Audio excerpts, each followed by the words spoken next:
SSC 22 ব্যাচের শিক্ষার্থীরা তোমাদের নতুন করে অ্যাসাইনমেন্টের কভার পেজ দেওয়া হয়েছে, যেটি গত বছর দেওয়া হয়েছিল, সেটি 2021 সালের শিক্ষার্থীদের দেওয়া হয়েছিল যারা 21 সালে এসএসসি পরীক্ষা দিবে। যদি তোমরা এসএসসি পরীক্ষা দিবে, এসএসসি পরীক্ষার্থীদের প্রতি বছরই শিক্ষা মন্ত্রণালয় থেকে একটি অ্যাসাইনমেন্টের কভার পেজ দেওয়া হয়, কারণ নর্মাল যে কভার পেজ রয়েছে সেই কভার পেজ আসলে তোমাদের অ্যাসাইনমেন্টের অ্যান্সার করলে বা অ্যাসাইনমেন্ট কভার পেজ দিলে হবে, কারণ তোমাদের এখানে বোর্ডের রেজিস্ট্রেশন নাম্বার, বোর্ডের রুল নাম্বার এগুলো প্রয়োজন হবে।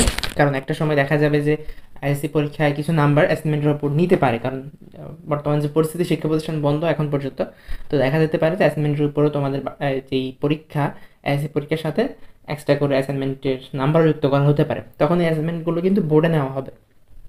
তখন বোর্ডে নিলে তোমার খাতা কোনটা সেটা জানার জন্য আসলে অ্যাসাইনমেন্টের এই নতুন পদ্ধতিতে যে অ্যাসাইনমেন্ট কভার পেজ দেওয়া হয়েছে এটি আসলে যাচাই করা লাগবে বা এটি তোমাদের দেওয়া লাগবে।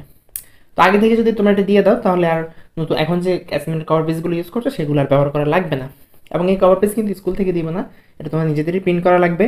এবং এক্ষেত্রে বলা আছে যে নিচের অংশ শিক্ষার্থী সহজ ইংরেজিতে পূরণ করবে, পুরোটাই ইংরেজিতে পূরণ করবে। তো তার আগে আমি বলে নিচ্ছি, অ্যাসাইনমেন্ট যেটি দেখছো তোমরা কভার পেজটি, এই কভার পেজটি ডাউনলোড করার জন্য একটি লিঙ্ক আমি ভিডিও ডেসক্রিপশন বক্সে দিয়ে দেবো, এবং কীভাবে ডাউনলোড করতে হবে সেটা ভিডিও শেষের দিকে আমরা দেখিয়ে দেবো কীভাবে তোমরা এই কভার পেজে ডাউনলোড করতে পারো। এটি শুধুমাত্র এসএসসি 2022 সালের শিক্ষার্থীদের অ্যাসাইনমেন্টের কভার পেজ। আর যারা এসএসসি 2022 সালে পরীক্ষা দিবে তোমাদেরও একটি কভার পেজের ভিডিও আমাদের চ্যানেলে দেওয়া হবে, তোমরা চাইলে সেটি দেখে নিতে পারো। তো এখানে দেখো কভার পেজটি কীভাবে লিখতে হবে সেই সম্পর্কে আগে দেখিয়ে দিই, তারপর আমরা কভার পেজটি ডাউনলোড কীভাবে করতে হবে সেটি দেখাবো। প্রথমে দেখো লেখা আছে, এটা কিন্তু তোমরা এইভাবে প্রিন্ট করতে পারবা, একটা প্রিন্ট করে কম্পিউটার দোকানে নিয়ে একটা প্রিন্ট করে, বা বাসায় যদি প্রিন্টার থাকে একটা প্রিন্ট করে, বাকিগুলো তোমরা ছাপিয়ে নিতে পারো ফটোস্টেট দোকান থেকে। দেখো প্রথমে লেখা আছে মাধ্যমিক ও উচ্চশিক্ষা অধিদপ্তর বাংলাদেশ ঢাকা। এটি কিন্তু অধিদপ্তরের কথা বলা আছে, কোনো নির্দিষ্ট বোর্ডের না, এটা অধিদপ্তর থেকে দেওয়া হয়েছে এবং সকল বোর্ডের শিক্ষার্থীদের, যতগুলো বোর্ড আছে বাংলাদেশে 9টি বোর্ড, আমি আমার জানা মতে 9টি বোর্ডের সকল বোর্ডের শিক্ষার্থীরা এটি ব্যবহার করতে পারবে। তার মানে পুরো বাংলাদেশের সকল শিক্ষার্থীরা যারা 2022 সালে এসএসসি পরীক্ষা দেবে। আচ্ছা, এখানে লেখা আছে 2022 সালের এসএসসি পরীক্ষার্থীদের অ্যাসাইনমেন্ট। এখানে আমার লেখা আছে নিচের অংশ শিক্ষার্থীকে সহজে ইংরেজিতে পূরণ করতে হবে। প্রথমে আছে অ্যাসাইনমেন্টের ক্রমিক নম্বর। এখানে ক্রমিক নম্বরের জায়গায় তোমরা ক্রমিক নম্বরটি দিবে। কত নং অ্যাসাইনমেন্ট, আমরা অ্যাসাইনমেন্টের যে নাম্বারটা বলি সেই অ্যাসাইনমেন্টের ক্রমিক নম্বরটি দিতে হবে। এটা কিন্তু সপ্তাহের নাম না, আমরা যখন অ্যাসাইনমেন্টের অ্যান্সারগুলো দেই বা প্রশ্ন দেই সেটার সাথে কিন্তু লেখা থাকে যে কত নম্বর ক্রমিক নংয়ের অ্যাসাইনমেন্ট, এটি 2 নং অ্যাসাইনমেন্ট বা 3 নং অ্যাসাইনমেন্ট, মানে কোন সাবজেক্ট অ্যাসাইনমেন্ট লিখছো সেই সাবজেক্টের কয় নং অ্যাসাইনমেন্ট সেটা আমরা এখানে লিখবো। আচ্ছা, আমরা কিন্তু প্রত্যেকটা ভিডিও শুরুতে সেটাকে বলে দিই, ক্রমিক নম্বরটা কত হবে, অ্যাসাইনমেন্ট নং কত হবে সেটা বলে দিই। তারপর হচ্ছে অ্যাসাইনমেন্টের শিরোনাম। প্রত্যেকটি অ্যাসাইনমেন্টের কিন্তু একটা শিরোনাম থাকে, প্রত্যেকটি বিষয় অ্যাসাইনমেন্টের সেই শিরোনামটি এখানে লিখবে। এটি ইংরেজিতে পূরণ করার প্রয়োজন নেই, এটি যদি বাংলা বিষয়ের জন্য হয় তো অবশ্যই বাংলায় লিখবে, এটি ইংলিশে পূরণ করার কিছু না। তারপর রয়েছে বিষয় কোড ও বিষয়ের নাম। বিষয় কোড, বিষয়ের নাম, তুমি যেই বিষয়ের অ্যাসাইনমেন্ট লিখছো, ধরো বাংলা বিষয়ের অ্যাসাইনমেন্ট লিখছো, বাংলা বিষয়ের যে বিষয় কোড প্রথম 3 ঘরে বিষয় কোডটি লিখবে, পরে বিষয়ের নাম লিখবে। ধরো বাংলা প্রথম পত্রের জন্য লিখছো, বাংলা প্রথম পত্রের বিষয় কোডটি এখানে লিখবে, তারপরে এখানে বিষয়ের নামটি লিখবে। এটি কিন্তু আমাদের ভিডিও শুরুতেই দেওয়া থাকে। আচ্ছা, তারপর রয়েছে শিক্ষা বোর্ডের নাম। তুমি কোন শিক্ষা বোর্ডের অধীনে পরীক্ষা দিচ্ছ, তুমি কুমিল্লা বোর্ডে পরীক্ষা দিচ্ছ, কুমিল্লা বোর্ড লিখবে। যদি তুমি ঢাকা বোর্ডের অধীনে পরীক্ষা দেওয়া শিক্ষার্থী হয়ে থাকো, ঢাকা বোর্ড লিখবে। যশোর বোর্ড হলে যশোর, ময়মনসিংহ হলে ময়মনসিংহ। তারপর হচ্ছে শিক্ষার্থীর রেজিস্ট্রেশন নাম্বার। তোমার যদি রেজিস্ট্রেশন নাম্বার না পেয়ে থাকো, এটা নিয়ে হতাশা বা ভয় পাওয়ার কিছু নাই, কারণ রেজিস্ট্রেশন নাম্বার যদি এখানে কিন্তু একটা তথ্য দেওয়া আছে যে রেজিস্ট্রেশন নাম্বার বা রোল নম্বর তোমরা যেহেতু এখনও পাওনি, তোমাদের এটা শিক্ষার্থীদের এটা কিন্তু পরবর্তী তোমাদের আবার অ্যাসাইনমেন্টটা দেওয়া হবে তোমাদের হাতে, অথবা শিক্ষকরাই, তোমাদের স্কুলের শিক্ষকরাই তোমাদের রেজিস্ট্রেশন নাম্বারগুলো তোমার নাম দেখে দেখে পূরণ করে দিবে। আচ্ছা, তারা রেজিস্ট্রেশন নাম্বার ঘর, যারা রেজিস্ট্রেশন নাম্বার পেয়েছো তারা রেজিস্ট্রেশন নাম্বার ঘরটি ফিল আপ করবে, আর যারা পাওনি এখনও রেজিস্ট্রেশন নাম্বার তারা এটা খালি রাখবে। তারপরে হচ্ছে শিক্ষার্থীর নাম। এখানে তোমার নিজের নামটি অবশ্যই এখানে কি বলা আছে ইংলিশে পূরণ করতে হবে, ইংরেজিতে নিজের নামটি ইংরেজিতে পূরণ করতে হবে। আচ্ছা, পিতার নাম, তোমার যে পিতার নাম রয়েছে, পিতার মানে বাবার নাম ইংরেজিতে পূরণ করবে। মাতার নাম এটা ইংরেজিতে পূরণ করবে।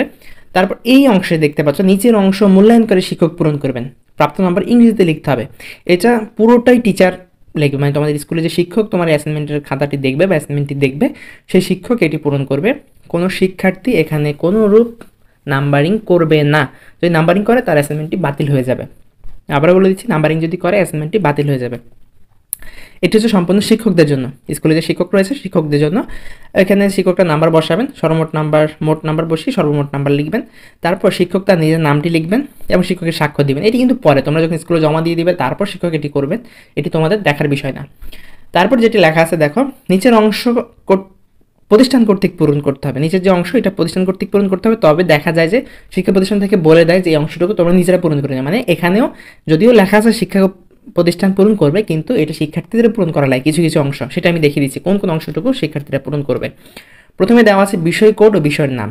তুমি যে বিষয়ের জন্য অ্যাসাইনমেন্টে লিখছো, এখানে যা যা লিখেছো, যেই বিষয়ের কোড লিখেছো সেই বিষয়ের নাম লিখেছো, এবং এখানেও সেম জিনিসটা লিখবে, বিষয় কোড বিষয়ের নাম লিখবে। এটা তুমি বাংলা লিখতে পারো, ইংলিশে লিখতে পারো, কারণ এখানে নির্দিষ্ট করে বলা নাই। তারপর রয়েছে অ্যাসাইনমেন্টের ক্রমিক নম্বর। ক্রমিক নম্বরটা অবশ্যই ইংলিশে হতে হবে। 1 নম্বর অ্যাসাইনমেন্ট 01, 2 নম্বর অ্যাসাইনমেন্ট 02, 3 নম্বর অ্যাসাইনমেন্ট 03। অ্যাসাইনমেন্টের শিরোনাম, এটা বাংলা বিষয়গুলো যেগুলো আছে বাংলা বিষয়ের জন্য বাংলা, শুধুমাত্র ইংলিশ সাবজেক্টের জন্য ইংলিশ অ্যাসাইনমেন্টের শিরোনামটি লিখবে, সেটি আমরা ভিডিও শুরুতে দিয়ে দেই। তারপর বলা আছে নিচের অংশ ইংরেজিতে পূরণ করবেন। নিচের যে অংশ সেটা ইংরেজিতে পূরণ করতে বলা হয়েছে। এখানে তোমরা ইন নাম্বার, প্রতিষ্ঠানের নাম, এই অংশটুকু পূরণ করতে পারো। ইন নাম্বার যদি জানা থাকে তোমাদের, যে জানা না থাকে স্কুলের হেডমাস্টার থেকে বা স্কুলের টিচারদের থেকে ইন নাম্বারটা চেয়ে নিতে পারো, বা অনলাইনে তোমরা সার্চ দিলেও স্কুলের নাম দিয়ে সার্চ দিলে ইন নাম্বার পেয়ে যেতে পারো। তোমাদের যে বোর্ড রয়েছে সেই বোর্ডের সার্চ দিলে ইন নাম্বার পেয়ে যেতে পারো। আর যদি না পাও তাহলে শিক্ষা প্রতিষ্ঠানে তোমরা যোগাযোগ করতে পারো যে আমাদের স্কুলের ইন নাম্বারটি কত, তাহলে তারা ইন নাম্বারটি বলে দেবে। আর প্রতিষ্ঠানের নাম, তুমি যে প্রতিষ্ঠানে পড়ছো সেই প্রতিষ্ঠানের নামটি এখানে লিখবে। তারপর বাকি যেই ঘরগুলো আছে এগুলো হচ্ছে শিক্ষা প্রতিষ্ঠানের থেকে পূরণ করবে, সেখানে তোমাদের আর হাত দেওয়া যাবে না। শিক্ষার্থীর এসএসসি পরীক্ষার রোল নম্বর, যেহেতু এখনও তোমাদের রোল নম্বর আসেনি, মানে প্রবেশপত্র আসেনি, এখানে নির্দিষ্ট করে বলাই আছে যে প্রবেশপত্র পাওয়ার পরে রোল নম্বর বসাতে হবে। তার মানে প্রবেশপত্র পাওয়ার আগে এখানে কিছুই বসানো যাবে না। তারপর বলা হচ্ছে প্রতিষ্ঠান প্রদানের স্বাক্ষর ও সিলমোহর, এখানেও তোমরা কিছু লিখতে পারবে না। এখানে এই পুরো ঘরটাই হচ্ছে তোমাদের স্কুলের হেড টিচারের জন্য বা প্রিন্সিপালের জন্য। যাদের কলেজ একসাথে তারা প্রিন্সিপাল, আর যাদের শুধুমাত্র স্কুল তাদের হেড টিচার বা হেডমাস্টারের দ্বারা এখানে স্বাক্ষর থাকবে এবং সিল থাকবে, এটা তোমার দেখার বিষয় না। তারপর হচ্ছে পুনর্মূল্যায়নকারী শিক্ষক কর্তৃক প্রদত্ত নাম্বার, এটা যখন বোর্ডে যাবে, খাতাটা বোর্ডে যখন যাবে তখন তোমাদের এই খাতাটা যদি পুনর্মূল্যায়ন হয়ে নাম্বার পরিবর্তন হয়, সেক্ষেত্রে সেই শিক্ষক এই নাম্বারটি এখানে দিবেন, এবং সেই নাম্বারটি দেওয়ার পরে শিক্ষকের নাম, যেই শিক্ষক তোমার এখানে খাতাটি দেখেছে নতুন করে, সেই শিক্ষকের নাম এবং স্বাক্ষর এখানে থাকবে। এই হচ্ছে তোমাদের পুরো কভার পেজটি কীভাবে লিখতে হবে সেই সম্পর্কিত কথাবার্তা। এবার চলো আমরা দেখিয়ে দিই কীভাবে তোমরা এই কভার পেজটি ডাউনলোড করতে পারো। কভার পেজটি ডাউনলোড করার দুইটি ওয়ে আমি দেখিয়ে দিব। একটি আমি বলে দিব, একটি আমি দেখিয়ে দিব সরাসরি। একটা হচ্ছে আমাদের এই ভিডিও ডিসক্রিপশন বক্সে এবং ভিডিওর কমেন্ট সেকশনে পিন কমেন্টে তোমাদের একটি লিঙ্ক দিয়ে দিব আমরা, তোমরা সেই লিঙ্কে সরাসরি প্রবেশ করতে পারো, অথবা তোমরা যে কোনো একটা ব্রাউজারে যেতে পারো, মোবাইল থেকে বা তোমাদের পিসি থেকে বা তোমাদের ল্যাপটপ থেকে। সেই ব্রাউজারে গিয়ে তোমরা সার্চ দেবে শিক্ষা, আমাদের যে ওয়েবসাইটটি রয়েছে তোমরা জানো, SHIKKHA শিক্ষা 360 তোমরা যদি ভিডিওটি দেখতে ক্লিয়ার না দেখতে পাও তাহলে তোমাকে আমি রিকোয়েস্ট করবো ভিডিও সেটিংস অপশানে গিয়ে তোমরা 720p বা 720 পিক্সেল বা 1080 পিক্সেলে ভিডিওটি দেখো, তাহলে ক্লিয়ার তোমরা স্ক্রিনটি দেখতে পাবে। তো শিক্ষা 360.blogspot.com এটা লিখে তোমরা এন্টার চাপবে, বা এটা লিখে তোমরা গোতে ক্লিক করবে। ক্লিক করার সাথে সাথে দেখবে যে এই ওয়েবসাইটটি চলে আসবে, এবং এই ওয়েবসাইটটিতে তোমরা তোমাদের যে অ্যাসাইনমেন্টের কভার পেজ রয়েছে সেগুলো পেয়ে যাবে।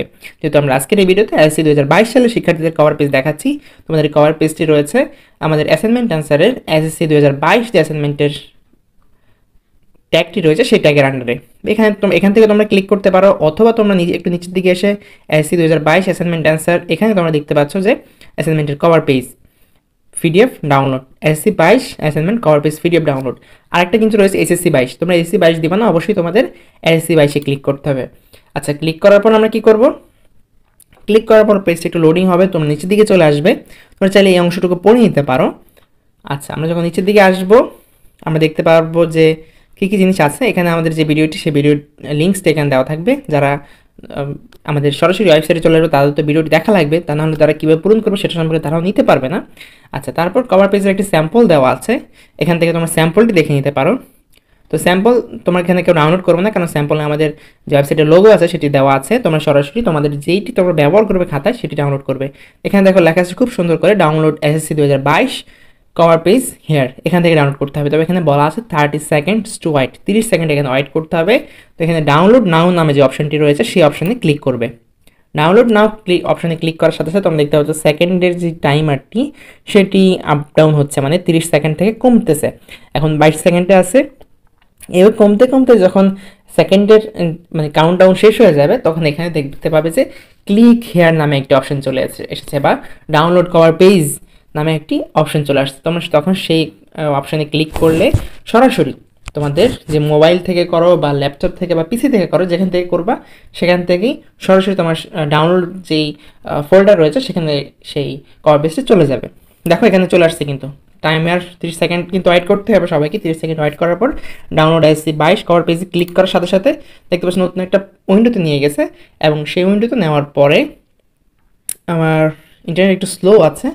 উইন্ডোতে নেওয়ার পরে দেখতে পাচ্ছি এখানে আমার নিচের দিকে এই যে SSC নিচের দিকে কিন্তু ডাউনলোড হয়ে গেছে SSC 2022 কভার পেজ পিডিএফটা।